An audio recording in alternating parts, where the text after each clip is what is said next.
We are recording. Welcome back, everybody, to the very best podcast recording from the very end of the bench. This is the Reserves Podcast. My name is Emiliano. My name's Colin. Alrighty, guys. Obviously, no basketball to talk about today, but this conversation of the GOAT seems to come up pretty much every year. As LeBron James continues to find himself in the finals, the idea of the GOAT comes up, and we're not going to entertain that conversation. We have a LeBron episode planned for sure, but we don't really want to entertain the conversation of who's the GOAT right now. What we do want to talk about is our Mount Rushmore. Colin, why don't you give them the specifics of our Mount Rushmore and how it's maybe a little bit different than what they might be expecting? Yeah, so generally with Mount Rushmores, what people are talking about is the best NBA basketball players of all time. So that takes in total career, like points scored, assists, titles, all that stuff. So we decided to do a little bit of a different take.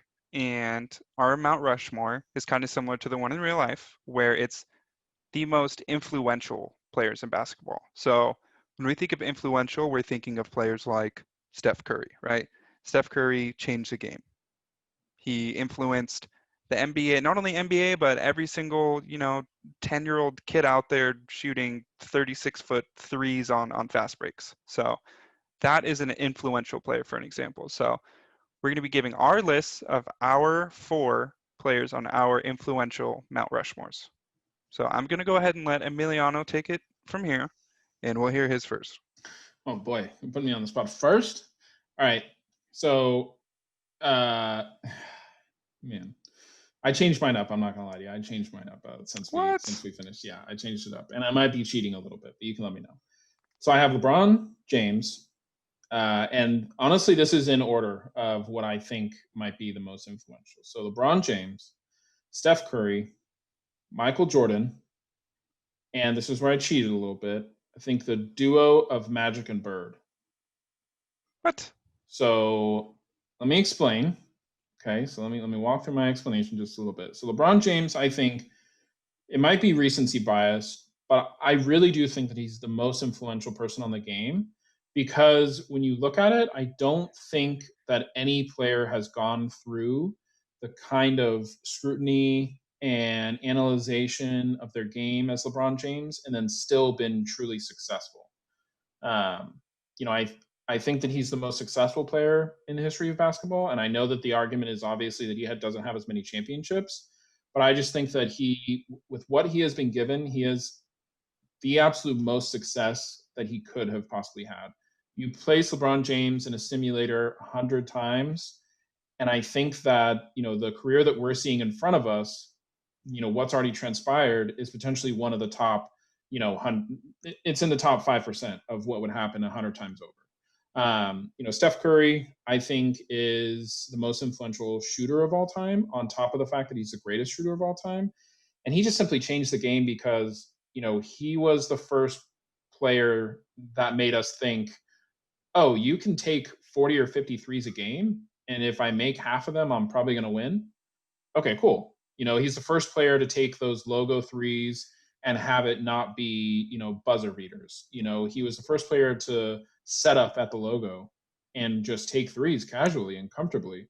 His coach Steve Kerr has, one of my more memorable quotes of the past few years of just like, you could be 0 for 18 and I'm going to trust you to hit the next three.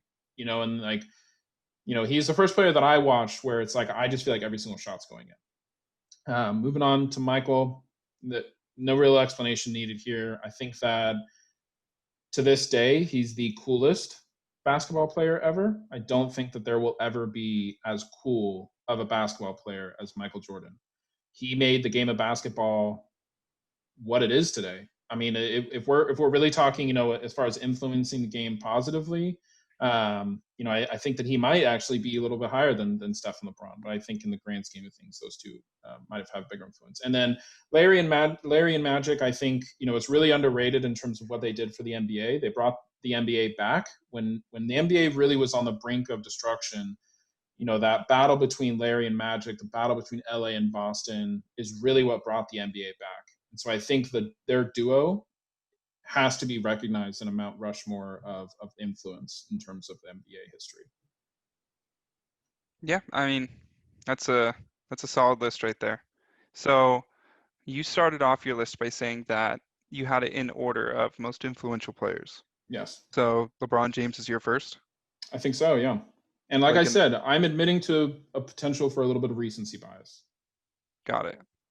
Yeah, I mean, hey, you can't judge other people's lists because it's their list, right? Yeah. So I respect it. With that being So said, please feel free to judge us in the comments below. yeah, go ahead and let us know how wrong we are, even though I think we both think we're right. Um, but my list, so my Mount Rushmore, if we're gonna go in order for our, see, this changes things. I didn't know that we were doing that. So I'm if we're gonna sorry. go, well, no, we could do it. We'll go in order. So if we're going in order for most influential, my George Washington is Michael Jeffrey Jordan. Like you said, I feel like it speaks for itself. Like Yeah. he made being an athlete cool. He made like streetwear of basketball shoes, his Jordans, his original Nikes, his swagger that he brought to the game. Like everything was just Michael Jordan for so long that like I feel like he can't be the first one on that list. Or he can't not be, I should say. Cannot be. Yeah. Yeah, he can't not be. I mean, the six rings speaks for itself, obviously, and that's always in the GOAT debate. But in terms of like being an influential basketball player to the world, he made the NBA a world sport. Yeah. For the longest time, like basketball, especially just televised basketball, was just in the US, right? So as soon as Jordan came on the scene, you started seeing markets over in Europe, over in China. You know, basketball became a big thing over in China after him, especially going into the Olympics during the Dream Team. So Michael Jordan's got to be number one on my list. Everyone knows my opinion on who I think the GOAT actually is, but we'll save that for a different day. Number two, Steph Curry. I have Steph Curry ahead of LeBron Ooh. James in terms of influential players in the game of basketball. Okay. So I won't go too deep into it because you did kind of cover it, but Steph Curry changed the game in a sense of the volume of three shot and the distance of three shot. So Yeah. before Steph Curry, you didn't even have LeBron James pulling up from, you know, beyond 27 feet out. And now look at him. Like you made LeBron James change his game. Like that has to be influential, right? In terms of like basketball. Damian Lillard wasn't shooting those logo threes. Like none of those shooters out there, Buddy Hield even, like none of them were shooting those types of shots. Like three pointers were always like set shots besides Kobe Bryant and what he does. But like three pointers were always set shots. And Steph Curry came into the league and made it okay to shoot a pull up three with 20 seconds left on the shot clock. Like no one thought that that was ever going to be a thing in the NBA. So Steph Curry, number two on my list. So moving into number three, LeBron James. LeBron James. What? I don't know. You could have gone the other way. I wouldn't have been surprised if you went the other way. But sorry, go ahead. Yeah, hey, that's why it's my list, man. Uh, LeBron James is number three on the list. I feel like everyone was so worried about the NBA before LeBron came in. And you had like Kobe Bryant and Shaq and those athletes, but in terms of like finding that new number one player before LeBron showed up and was really in his prime, like there was like talks about like what's next? Like is Kobe Bryant that guy? Is Tracy McGrady that guy? Like who's it gonna be?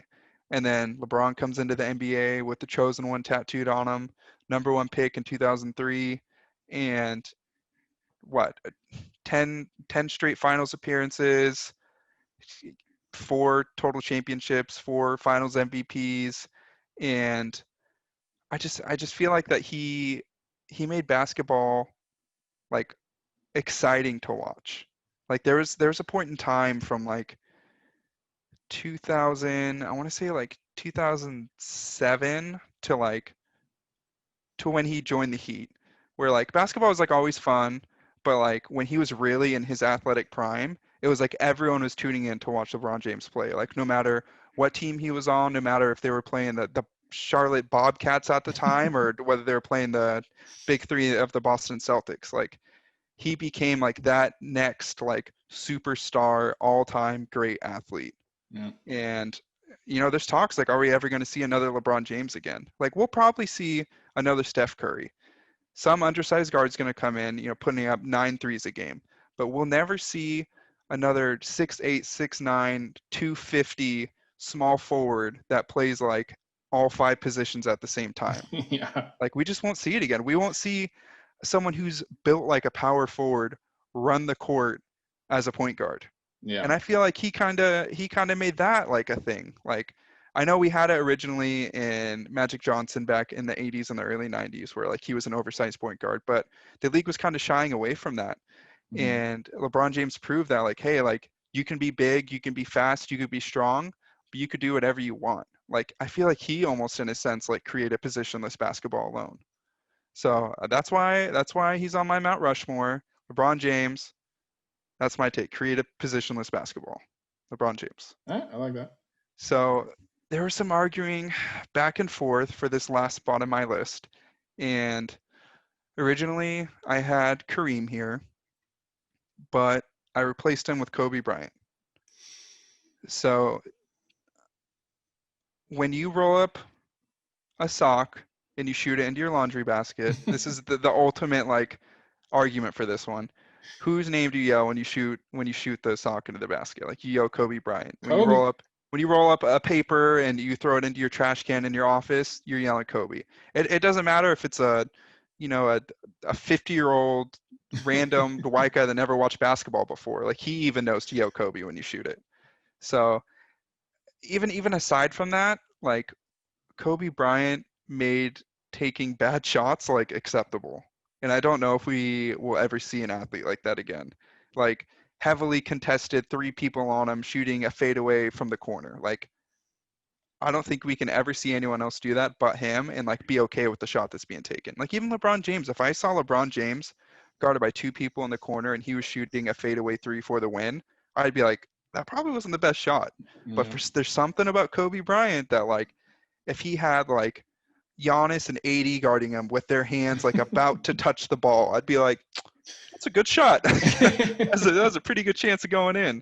Um, but yeah, man, Kobe Bryant is the last person on my Mount Rushmore. So Yeah. Michael Jordan, Steph Curry, LeBron James, Kobe Bryant. That's my Mount Rushmore. It's a solid list. It's a solid list. I mean, only one of ours differs, and I think, I think that part of what differs for us is like, and I feel like we talked about it a couple times, but like I am just more recently became a lot more interested in basketball, and more recently in like the last 5 to 6 years.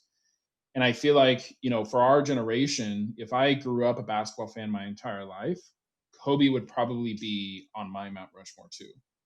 Because you grew up watching Kobe, and I do think that, if you were to take a poll of, 100 people our age, that, north more than half of them are going to have Kobe on their Mount Rushmore because he's just Yeah, that guy.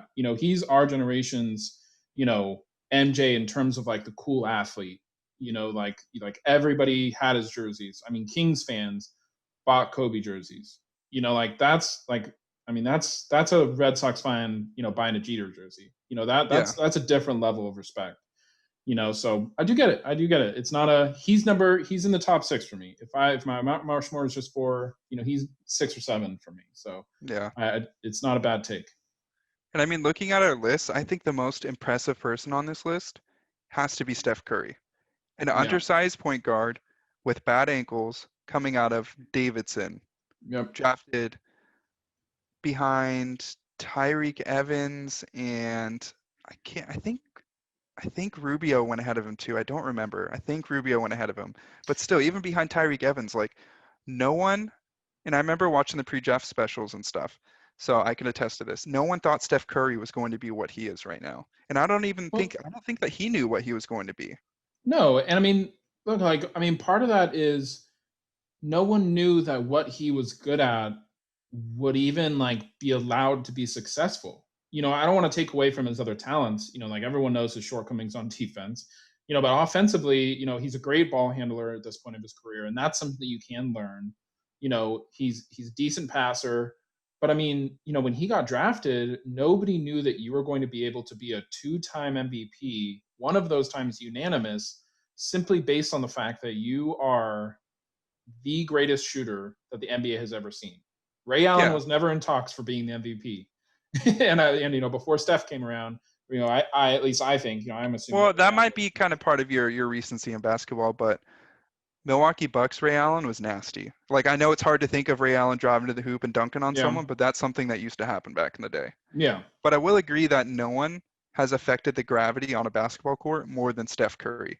Before Steph Curry, there was never a player that you had to pick up at half court, not because you thought that they were going to blow past you or, you know, shoot some type of shot coming off a pick and roll, but just simply he might pull up from 2 feet inside of the half court line. So you have to pick him up. There's Yeah. never been anyone like that before.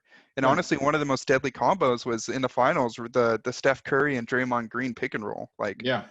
it's Well, and that was when, unfortunately, that was back when Draymond could still hit a jumper now and again. So yeah, that but definitely had something to do with it. yeah, just shout out to Steph Curry, Yeah. the player that no one thought he was going to be, and he proved everyone wrong. And I, throughout my life, have kind of been a little bit of a hater on Steph Curry, just because how could you not hate that Warriors team after that run? Like, it almost got annoying. It's been a breath of fresh air seeing a couple of different teams in the finals this year, but at the end of the day, like, I have to give him his props and his respects. Like, he deserves it.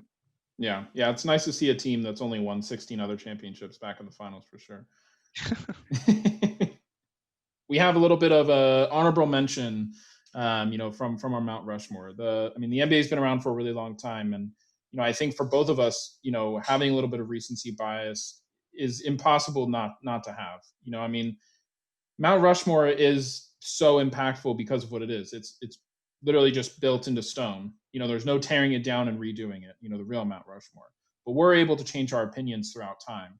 But if you look back, there's players like Bill Russell, Larry Bird, Magic, Shaquille O'Neal, Wilt, and Jerry West. Those are the names that we kind of came up with on the fly. But I mean, it's like two things I feel like, right? It's like recency bias, but then also like how much different did the game really change before these four guys, came around? Do you feel like there's true arguments to be made that like some of these other guys outside of our list deserve to be on the Mount Rushmore before a LeBron or an MJ? Um, I mean, what do you think? Or do you think that our not to say that our Mount Rushmore is the one, but do you feel like it's a little bit more recency bias based, or just simply the evolution of the game?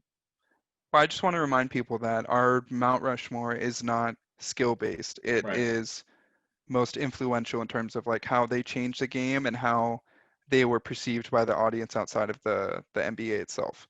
So looking at the honorable mentions list, like sure, like Magic Johnson before him, there really wasn't like a quote unquote oversized point guard. So he, in a way changed the game and he made passing cool. He made passing fun.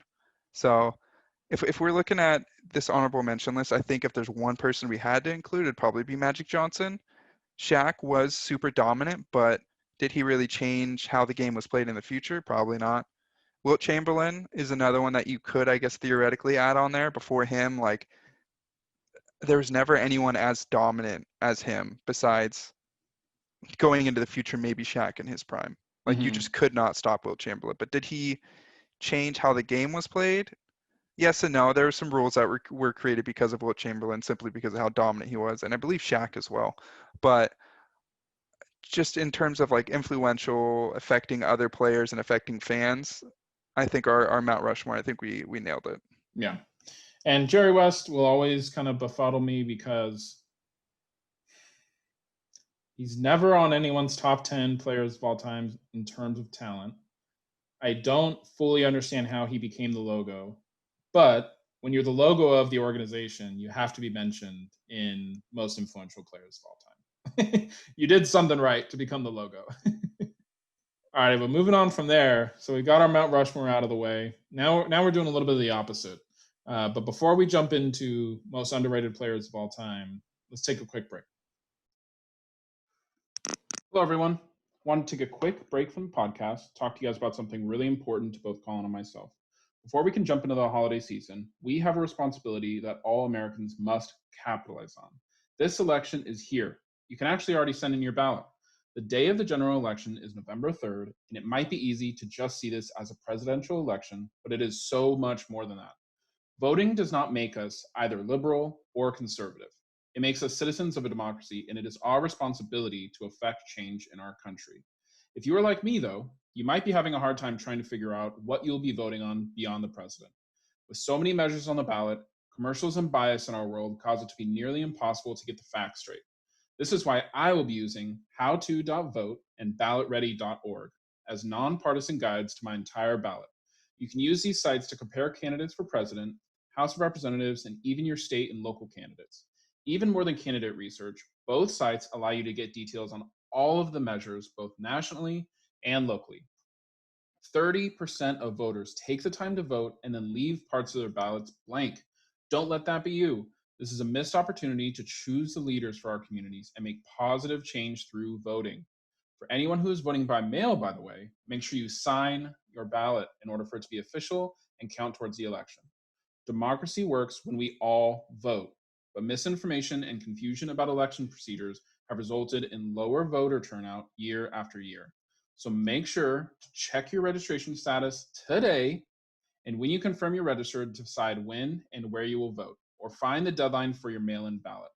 If you're voting in person, find your polling site and make sure that you have the appropriate ID. We can all affect change, and this is how. Don't be the person who doesn't vote and then spends all day on Facebook complaining about politics. Go vote. Back to the pod. All right, welcome back, guys. So Colin kind of hit the nail on the head with our Mount Rushmore in that, in the eyes of the public, these really, our Mount Rushmore really were the most influential players, right? But these players kind of flew under the radar a little bit, right? And maybe they weren't necessarily very influential in terms of the eyes of the public, but any top list in terms of either talent or influence or anything, there's just no real way that we could leave these guys off. So these are our most underrated players of all time. Colin, why don't you go ahead and take off the list? Yeah, so I'm not going to go too much into detail with each one of these players because I feel like I could talk for 10 hours about them. Anyone that knows me knows that I feel like list every single player in the NBA's favorite color. So, I mean, starting off the list, Big Dirk Nowitzki. So before Dirk, European players were always kind of an afterthought. It's not that they weren't talented, it's just that they weren't scouted. Mm-hmm. So all of a sudden, this 7-foot phenom that can hit from three-pointer, to fadeaways down on the block. He could rebound decently. Obviously, he wasn't much of an athlete, but on the offensive side of things, like I don't know if we've ever seen someone his size be able to do that much on the basketball court, especially like before I'd say like 2015. Yeah. But Dirk Nowitzki, man, you have to consider him underrated. He's an NBA champion. Arguably, he did it with maybe not the most stacked roster, even though I think it was just perfectly formulated pieces around him that kind of led the way. But Dirk Nowitzki, man, he was a hell of a player. Tim Duncan is someone that I argue could be on the top 5 of all time. Yeah, in terms of He talent. might be the most underrated person. Yeah. He just didn't have the swagger. He didn't have the mouth on him. He didn't have the marketability of a superstar. And that I think was his downfall. Yeah. Like Tim Duncan wasn't cool. Like Tim Duncan, there's a reason why he was called the big fundamental. Yep. He just did everything that he was supposed to win a basketball game and it worked. Yep. So Tim Duncan makes our underrated players of all time list. Steve Nash, the player that I think would excel the most in today's game. Oh yeah. If Steve Nash and Mike D'Antoni's system got the green light to shoot 8 threes a game, they would have won multiple championships. But it just analytics like that weren't dialed down as much. Yeah. So no one thought that was a thing. Like Steve Nash could have been like Steph Curry before Steph Curry. Maybe not as lights out of a shooter, but in terms of volume and how he affects the game, like it could have been Steve Nash, man. He was a hell of a passer and a hell of a shooter. I mean, like, is it crazy? Like Steve Nash is a better version of CP3 if he plays in this generation. Oh, yeah. Steve Nash was a better passer than Chris Paul. Much like Steph Curry, the defensive side of things were kind of the side of the basketball court that hindered Steve Nash. But in terms of being a lights out shooter and like one of the best passers of all time, like I don't think we've seen a player that could have been bigger in today's game besides Steve Nash. Moving on, a hometown hero, Mitch Richmond. I think Michael Jordan was the one that said that Mitch Richmond was like the hardest person to play against because he made you so tired on the offensive side because he was so big that all of a sudden you come down on your offensive side and he's defending you, and he was a lights out defender. So Mitch Richmond makes our list. Uh, the duo of Stockton Malone. Yep. I don't know if we've ever seen a better duo in terms of on the court chemistry. Like they established the pick and roll. Like I know that's a big one with you. I don't know if you want to elaborate on that one at all. Yeah, I mean, I just, I mean, obviously they never won a championship, and that will forever stick with them. And that is the number one reason that they will forever be on a most underrated list, and not on a top five duos list, right? Because so many other duos have won championships, but when you find yourself against peak Bulls and peak MJ era every single year, you're not going to be very likely to win a championship. So I mean, if you want to talk about a duo that might have excelled in this era of the NBA, I mean, we're seeing these dominant big men with great point guards in the pick and roll in this area of the NBA. I mean, I'm not too sure how well Stockton did at shooting threes, but in terms of his intelligence, I'm sure that's something that he could have taught himself. So imagining the Stockton and Malone duo in this era of the NBA playing the pick and roll with these rules and these foul rules nowadays, like there's no way that this isn't one of the better duos of all time. Definitely Yeah. underrated. Yeah. And another one that I added on here, a little bit of a warm take in my opinion. I do think that Dennis Rodman is a little underrated. I think that and in watching The Last Dance, it kind of like cemented my thoughts on this, and I kind of wanted to leave this unsaid until the podcast to get your reaction, but I don't understand why Dennis Rodman is left off of so many of the best defenders of all time, even on ball defenders. Like I feel like Scotty is mentioned before him. I feel like Kawhi is obviously mentioned before him, and I just feel like watching like so many of his games, or like so many of like the highlights. It's like I feel like there's very little amount of people that impacted the game on the defensive end more than Rodman. Yeah.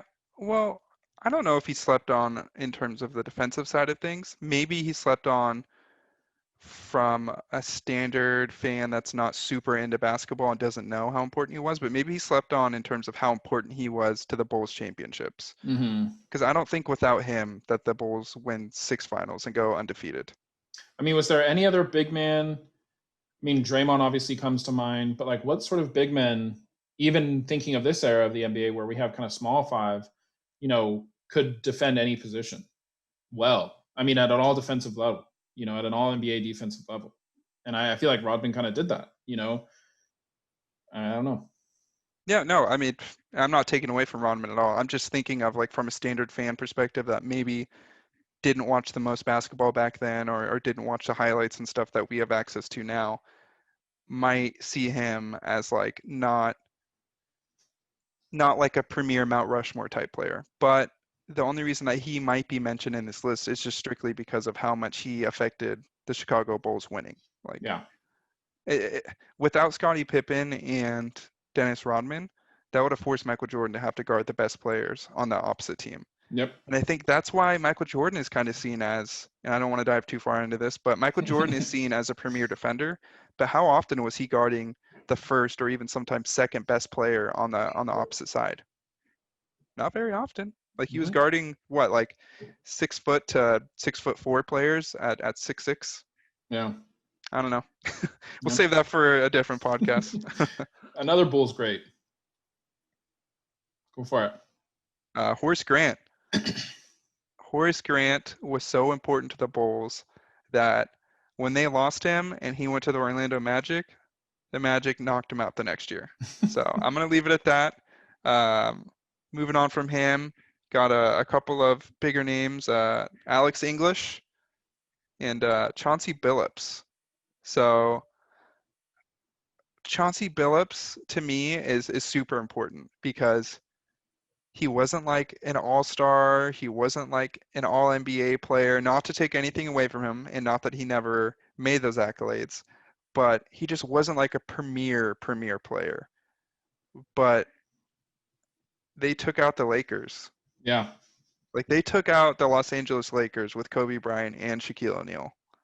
Like I know that he had help, but like without Chauncey Billups, who did win the Finals MVP that series, without him, like I don't have that team wouldn't have been what it was. And like he also made me realize that like that Detroit Pistons team, like sometimes teams chemistry is more important than like firepower and star power. And kind Absolutely. of like Dirk Nowitzki in that 2011 Mavs team, like Chauncey Billups was an important staple to a very important team that, in my eyes, kind of dismantled that Lakers team. Like that was the breaking point.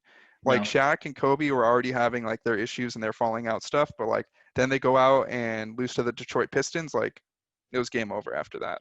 Alrighty, so now we have our Mount Rushmore. Okay, we have our most underrated players that might, the conversation or an argument can be made to be put onto someone's Mount Rushmore. But now we have the players that it might be widely believed, and especially believed by some of these players, Paul Pierce, that they belong in a Mount Rushmore discussion. And I feel like this first one is the only one that is teetering on or off the list, and that's Scottie Pippen. I struggle with my thoughts on Scottie Pippen a lot because just like Jordan never won anything without Pippen, Pippen never won anything without Jordan. Pippen had his chance. When Jordan left, I feel like Pippen really had his chance to like cement his legacy to be separate from MJ. Very similar to how MJ has an entire legacy outside of Pippen. I think that he does, and he just didn't come through in the clutch. And I feel like we've referenced it a couple times, and it's partially a recency bias problem that I'm having with this list. But in the Last Dance, they called it out a couple different times that like in the biggest moments in his career, he kind of like got a migraine or didn't want to be there, or like let his Or attitude was get a the bad best of teammate. him. Yeah. Exactly, he's a bad teammate. Like I feel like he has to be mentioned on a list of just like, listen, like you won 6 championships. You were the third most important part of that team. MJ, Phil Jackson, Scotty. Like you belong on a list, just not the Mount Rushmore list. Yeah. I mean, Scottie Pippen, lockdown defender, great scorer, could have been a number one option probably on any other team. And maybe if he did get that chance, besides the 1 year without Michael Jordan, that it would have come to fruition. But at the end of the day, we don't know. If we were making a separate list of most underpaid athletes, sure, Scottie Pippen, number one on that list of Mount Rushmore. Should have Yeah, been paid more. We can all acknowledge that. I think Uh, he's doing just fine though now oh on yeah, first take. it's doing all right. All right, you added this next one, so why don't you take it? Manu Ginobili. So everyone knows that Manu Ginobili is good, but for some reason, like people just think that he's, I don't want to say better than he was. I don't know. I don't know if we should put Manu Ginobili on this list. I think okay. Here's I think that Manu Ginobili belongs on this list because you can't be on any sort of list higher than not being underrated but not being overrated and being perfectly rated if you're recognized as like the best six man of all time. Because at the end of the day, you were a six man, and he was the most important non superstar on every single one of the Spurs championships, in my opinion. Every single time the Spurs won a championship, I feel like Manu had a hand in some pivotal play or some pivotal game. But at the end of the day, like it was always Tim Duncan, it was always Tony Parker, and Manu was just like that cherry on top. And being the cherry on top, it's kind of like it's honestly why Dennis Rodman is underrated is why Manu isn't like is not underrated because Manu is getting the recognition that I think Rodman should get. Does that make sense? Yeah, that makes sense. I agree. Next one is Uh, easy. Go yeah, for it. this one was for sure my idea. Paul Pierce. Paul Pierce thinks that he could score on anyone. Paul Pierce thinks that he can lock down anyone. Paul Pierce thinks that he can, out commentate anyone on basketball shows or any type of sports analytic shows. Like Paul Pierce is the GOAT in his own eyes. Yep. And I'm not taking anything away from Paul Pierce. Paul Pierce in his prime was a bully. Like Paul Pierce would always hit this same like elbow jump shot that you just like always knew was gonna go in. Paul Pierce in his prime, awesome player. Does he belong on a Mount Rushmore or even a list near Mount Rushmore? Probably not. He got his Finals MVP. He got his All Stars. Like that's the end of the day. Like that's Paul Pierce. You were a great player, but nowhere near Mount Rushmore. Yeah. Yep. Next one is a little tough, but Carmelo Anthony. And I feel like he put himself on this list because of how he's acted these last few years. If he would have just properly ridden into the sunset, living on the bench for his last few years of his career, he would not have found himself on this list, in my opinion.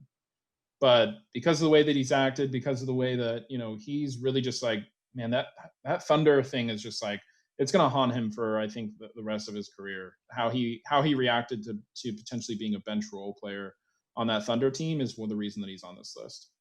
Yeah, and he was recently on JJ Redick's podcast, and they kind of spoke about the whole Thunder separation and the Rockets thing that happened when he was released. And I'm not saying I don't believe him at all, but I feel like things didn't go exactly how he said they went down. He Mm-hmm. was kind of saying like, if coach would have came up to me and told me that I was coming off the bench and told me that I can succeed in this way, then I would have done it. Like, I don't think that's what happened. Like, I think even on the Rockets, Melo was still in his head was saying like, I'm a starter. Like, why am I not getting the ball? Why am I Yep. not getting like, 15, 20 shots a game? Because that's kind of how it seemed on the court. Like he was forcing up shots, calling for the ball in ISO situations when he was probably past his prime. Yep. So the reason why he makes this list is kind of like Emiliano said. Like Melo created this narrative in the last couple of years that he was underrated. And I'm not saying that he didn't belong on an NBA roster when he took that season off, but he wasn't meant to be on a roster as the first, second, or third option on the team. Yeah. He was already ready for that six-man role back in the Thunder era, I think. Like the last year on the Knicks was like his last heyday. That was his last prime Melo. Yep. No, absolutely agree. The next one is unfortunate.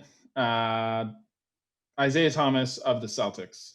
So I, this one is like mixed because the potential, if the injury had not happened, he's on a completely different list. Like potentially one of them, he might have ended up on the most underrated players list without that injury.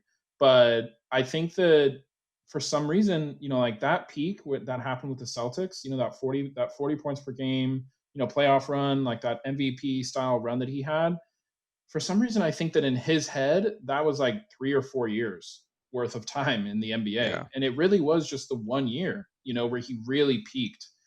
And injuries, of course, like you can't control that. That's really, really sad and unfortunate, but you're properly rated, my man. Like you had one MVP style year, you had one run to the finals that didn't work out. And that was really it. Yeah, Isaiah Thomas was another one of those players that created a narrative himself by Yep. tweeting at every single NBA franchise saying, "Give me a chance." So, Yeah. Yep. Absolutely. now I'll let you take this last one because I don't agree with it. Okay. So I added Isaiah Thomas of the Pistons. And listen, in terms of greatest point guards of all time, Isaiah Thomas I think, will forever be in the top 5 list of greatest point guards of all time. Okay. But Isaiah Thomas, and he proved it in the last dance. I hate that thing is coming up multiple times in this, but like that proves how great it was. But side comment. But Isaiah Thomas truly believes that his Pistons team and his Pistons team's legacy was greater than the Bulls.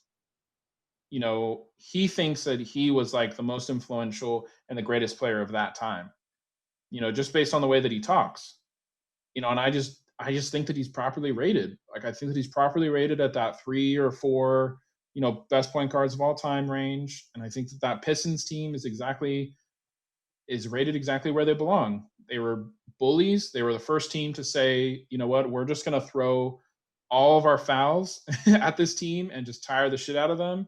And if by the fourth quarter they still have stamina left, then we're just going to hurt them. And it worked for them. They won multiple championships, and nobody can argue that. But I think that he's properly rated. Now that's why he's on my list.